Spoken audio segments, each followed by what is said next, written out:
than n,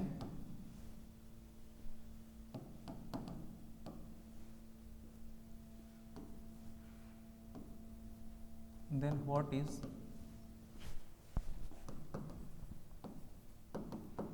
the difference between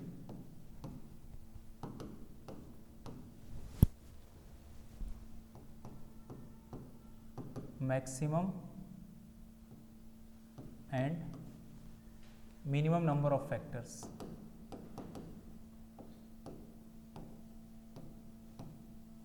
Number of factors of n raised to the power 4.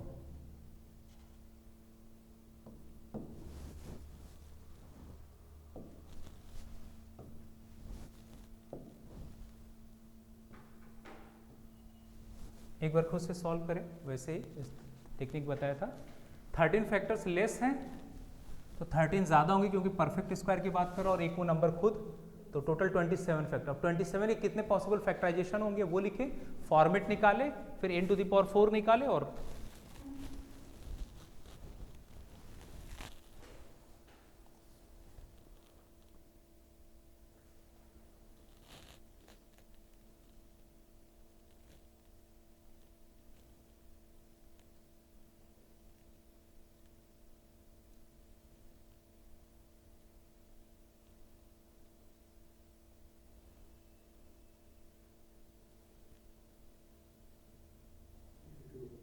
Hmm?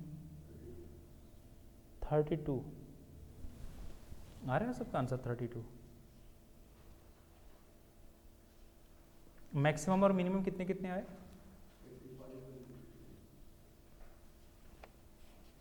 देखता हूँ।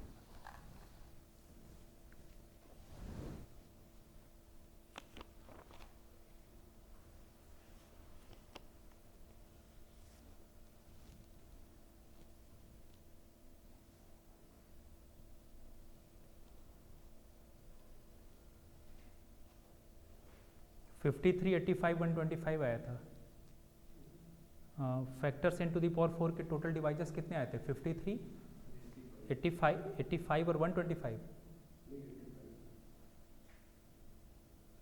72 है answer की, कुछ गलती हुई है क्या? देखिए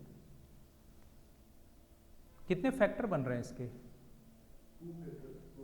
तीन बनेंगे प्राइम में ना, प्राइम में ब्रेक करना है।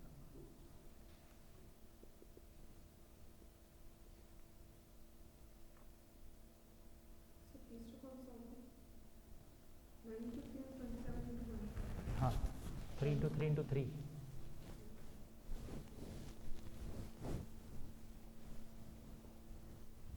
अभी आपको हर तरह के दो चार क्वेश्चन करा दे रहा हूँ, फिर पहले मैं थ्योरी करा दूँ सारा, उसके बाद जैसे लास्ट ईयर कराया था पिछले लास्ट टाइम पे question, previous year question paper, वो लास्ट में डिस्कशन करा दूंगा पूरा।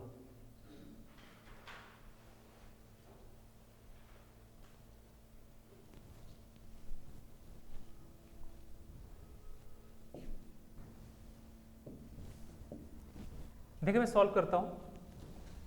n से 13 फैक्टर लेस है, 13 ज़्यादा है,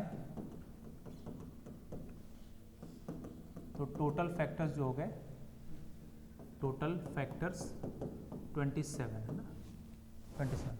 अब क्वेश्चन ये कि 27 को कितनी तरह से फैक्टराइज कर सकते हैं, तो 27 को मैं या तो ये लिख दूँ 3 into 9, 1 into 27, पहले तो ये हो गया, या ये क्योंकि 27 प्राइम है ना, सॉरी 1 into 27, 3 into 9, और क्या फैक्टर होगा? हाँ 27 भी लिख सकते हैं, 26 आ गया तो हाँ ठीक है, और 3 into 3 into 3, यही फैक्टर होगा ना 3, और इससे छोटे फैक्टर तो और तो कोई बनेगा नहीं। तो ये होने का मतलब कि n स्क्वायर किस टाइप का रहा होगा? पहले चाहे तो इसको ऐसे लिख लें, क्या फॉर्मेट रहा होगा? यहाँ पे 0 + 1 इंटू 26 + 1 प्राइम, ये वाला नंबर मतलब ये उसका पावर होता है, यहाँ पे जो सॉरी प्राइम कर रहा हूँ, ये उसका पावर होगा ना, ये फॉर्मेट रहा होगा। तो फिर क्या होगा 2 + 1 इंटू 8 + 1, और अगर ये फॉर्मेट रहा होगा तो इक्वलिटी तो ये अलग अलग है, इसको यहाँ पे इक्वलिटी ना लिखें, ये तो ठीक है इक्वलिटी, ये अलग अलग फॉर्मेट है, ठीक है लिख लें। इक्वल टू यहाँ पे 2 + 1, हाँ PQ1 गुड, तो ये 2 + 1 इंटू 2 + 1 इंटू 2 + 1, तो ये एक फॉर्मेट आ गया कि ये पॉसिबिलिटीज़ बनी, ये पॉसिबिलिटीज़ बनी। इसका मतलब n² जो रहा होगा, n² यहाँ से क्या मिलेगा फॉर्मेट, एक p⁻0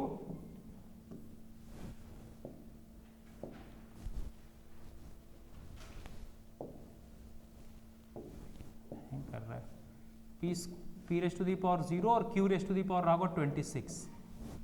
ये असल में पावर्स पे कोई रिस्ट्रिक्शन नहीं, बेस जो है ना वो प्राइम होता है, ठीक है ना। या ये अगर इससे क्या निकलेगा, n² की पॉसिबिलिटी क्या होगी, p² इंटू q⁻8, ये जरूरी नहीं है सेम प्राइम हो, ठीक है, कुछ अलग है, लेकिन मैं pq लिख रहा हूँ, इसको चाहे तो p1 q1 भी लिख सकते हैं। और यहाँ से क्या मिलेगा, यहाँ से n² का जो फॉर्मेट होगा वो सम प्राइम ⁻³ है ना, p² into q² into r², ये पॉसिबिलिटीज़ बनी, ठीक है ना, यहाँ तक पॉसिबिलिटीज़ बनी।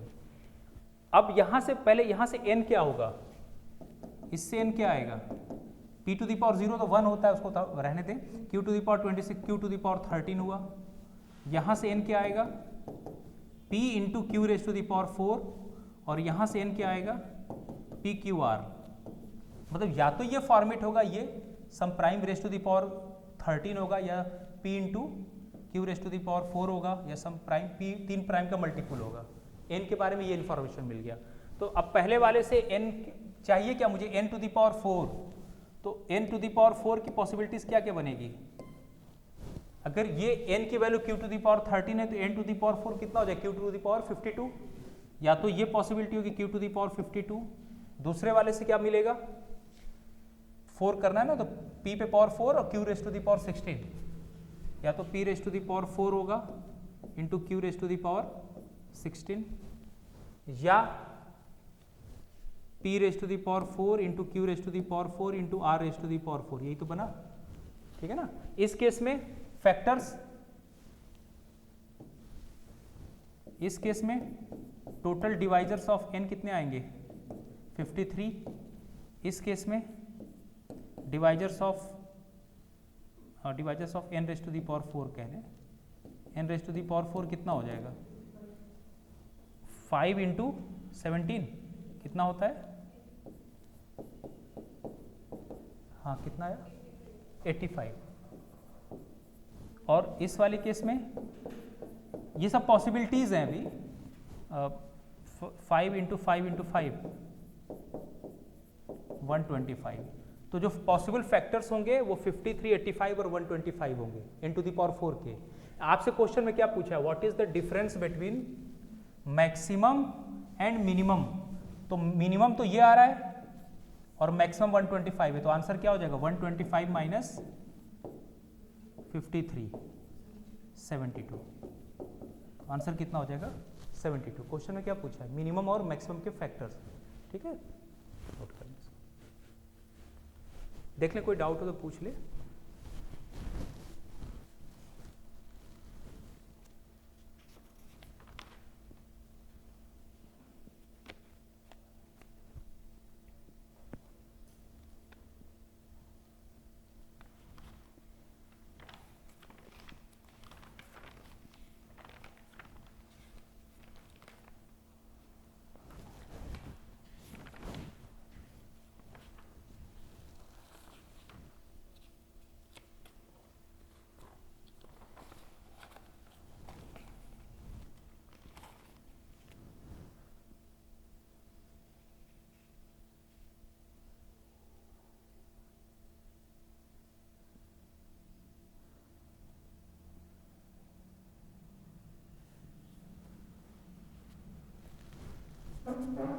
एक क्वेश्चन और कर लें आप लोग, तो फिर इसको सेकंड टॉपिक पे मूव करें।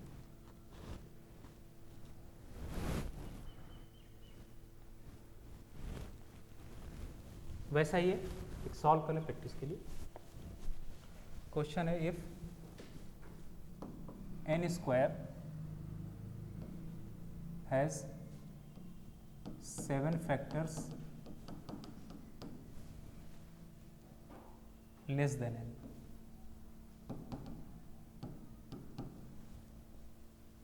where n is a natural number, n is a natural number.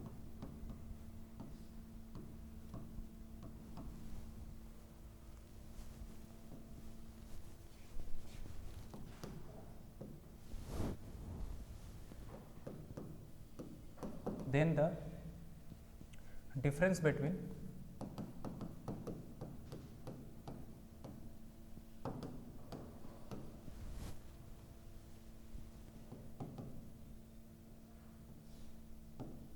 the numbers of maximum and minimum factors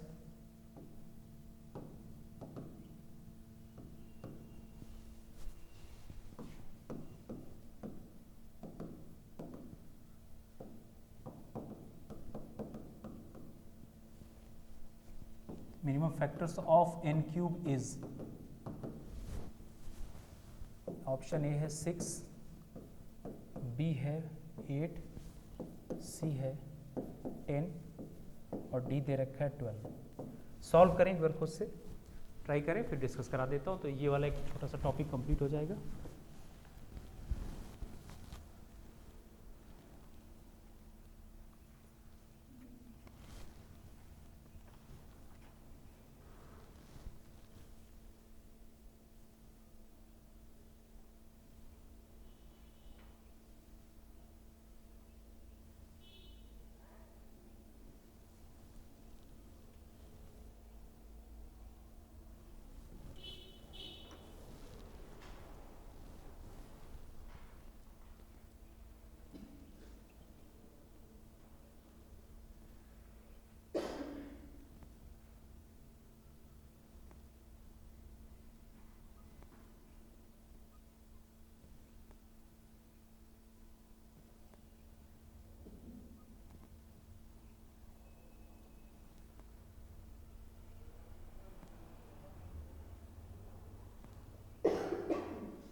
आ गया आंसर, क्या आया? 6 आ गया ना, ठीक, कर लेंगे खुद से, छोड़ दो इसको, आंसर आएगा 6, सेम उसी पैटर्न पे।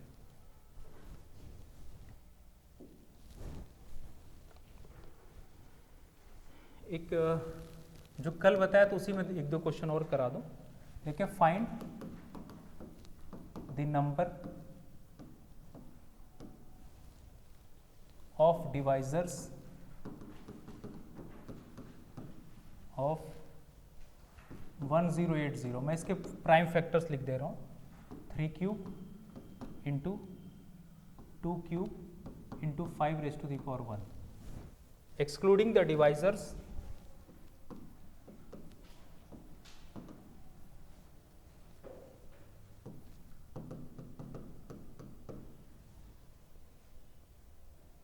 विच आर परफेक्ट स्क्वायर।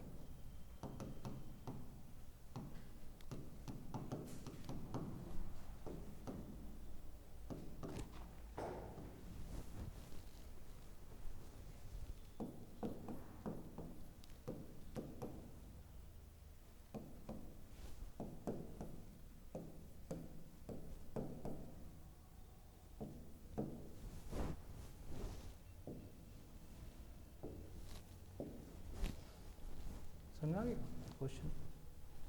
पहले टोटल फैक्टर्स कितने होंगे वो निकालें। टोटल फैक्टर्स में से या तो परफेक्ट स्क्वायर घटा दें। परफेक्ट स्क्वायर काउंट करना इससे पहले वाली क्लास में बताया था। फैक्टर्स ऑलरेडी दे रखा है, काउंट करें।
आया आंसर।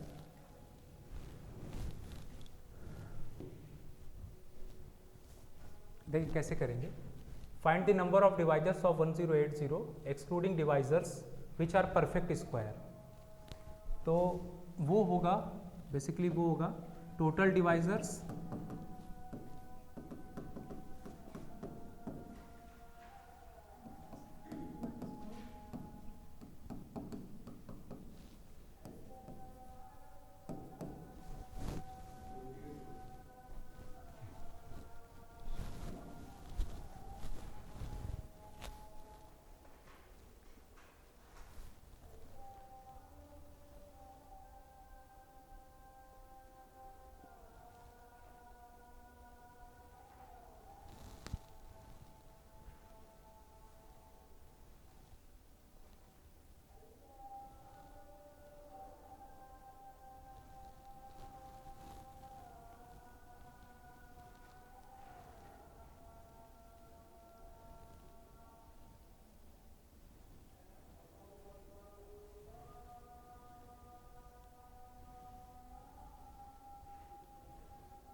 ठीक। देखिए तो टोटल डिवाइजर्स कितने हो जाएंगे इस नंबर के। हाँ, टोटल डिवाइजर्स के लिए एक एक पावर में एक एक ऐड के मल्टीप्लाई कर देंगे तो 3 + 1 इंटू 3 + 1 इंटू 1 + 1, तो ये हो गया 4 इंटू 4 इंटू 2, कितना आ गया 32।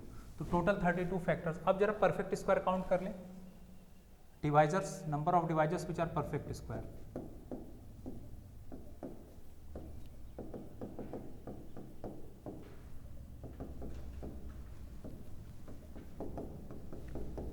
चलिए दोनों टेक्निक से देख लेते हैं। या तो जो परफेक्ट स्क्वायर ना हो, इसका मतलब क्या है। अच्छा हाँ, यहाँ तो परफेक्ट स्क्वायर ना हो ना, तो परफेक्ट स्क्वायर काउंट करना पड़ेगा। ठीक, तो पहले परफेक्ट स्क्वायर वाले काउंट करते हैं, जितना आएगा 32 में से घटा देंगे। तो परफेक्ट स्क्वायर के लिए क्या बताया था कि आपको जैसे 3 के ना फैक्टर्स, सब के सब फैक्टर्स पेयर में चाहिए। तो यहाँ से 3 स्क्वायर कितना आएगा आपके पास। मैक्सिमम 3 कितने अवेलेबल हैं 3, तो 3 स्क्वायर का एक पेयर बनेगा ना उसमें से। टू स्क्वायर का भी एक पेयर बनेगा, क्योंकि मैक्सिमम 2 कितने अवेलेबल है 3, तो 2 स्क्वायर के उसमें से कितने पेयर बनेंगे, एक ही पेयर बनेगा। और 5, क्या 5 स्क्वायर का कोई पेयर बनेगा, नहीं, तो 0 से रिप्रेजेंट कर दिया, क्योंकि 5 एक अवेलेबल है ना, पेयर बनाने के लिए 2 5 चाहिए था, तो है नहीं, तो उसको क्या लिख दिया। अब ये बताया था आपको टेक्निक कि इसको क्या लिख देते हैं, 0 से काउंटिंग 1 तक करेंगे, इसको कहाँ तक करेंगे, 0 से लेके 1 तक, और ये तो ऑलरेडी एक ही है, एक केस है। तो अब ये कितना हो गया, यहाँ पे कितने चॉइस हो गए, 2 चॉइस। 2 चॉइस का सेंस कि 3 स्क्वायर या तो मैं सेलेक्ट ना करूं फैक्टर बनाने में, या 3 स्क्वायर को एक बार लिया, इनटू 2 स्क्वायर की भी 2 चॉइस, और 5 स्क्वायर को सेलेक्ट नहीं किया ना, तो वो भी अपने आप में एक मेथड, 1 चॉइस। कितना हो गया, 4। ऐसे 4 फैक्टर्स होंगे जो परफेक्ट स्क्वायर होंगे। तो आपसे पूछा क्या, which are not perfect square, find the number of divisors excluding, हाँ, excluding divisors which are perfect square. तो आंसर जो होगा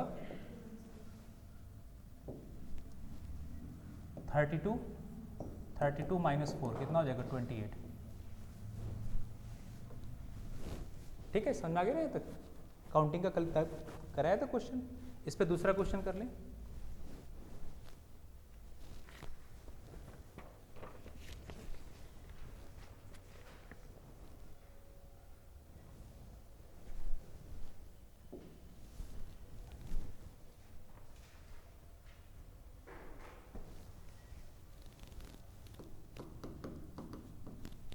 Find the sum of divisors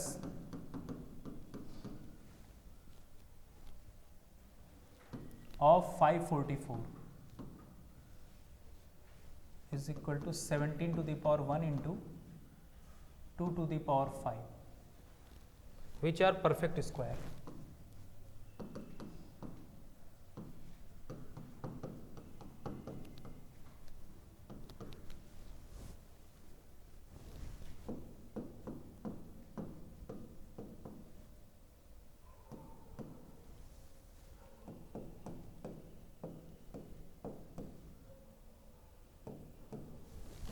अभी तक हम लोगों ने number of perfect square compute किया था, उन परफेक्ट स्क्वायर्स का सम कंप्यूट करना है। क्वेश्चन में थोड़ा सा चेंज है। फैक्टर मैंने ऑलरेडी 544 का लिख दिया है, 17 1 टाइम्स आएगा और 2 5 टाइम्स होगा। नहीं, वहाँ पे फैक्टराइज करना पड़ता है, तो जो स्मॉलेस्ट प्राइम है ना उनसे स्टार्टिंग करेंगे, 2 3 5 इस तरह से। वो तो मैंने समझाने के लॉजिक छोटा कर दिया। हाँ, कितना आ गया, 21।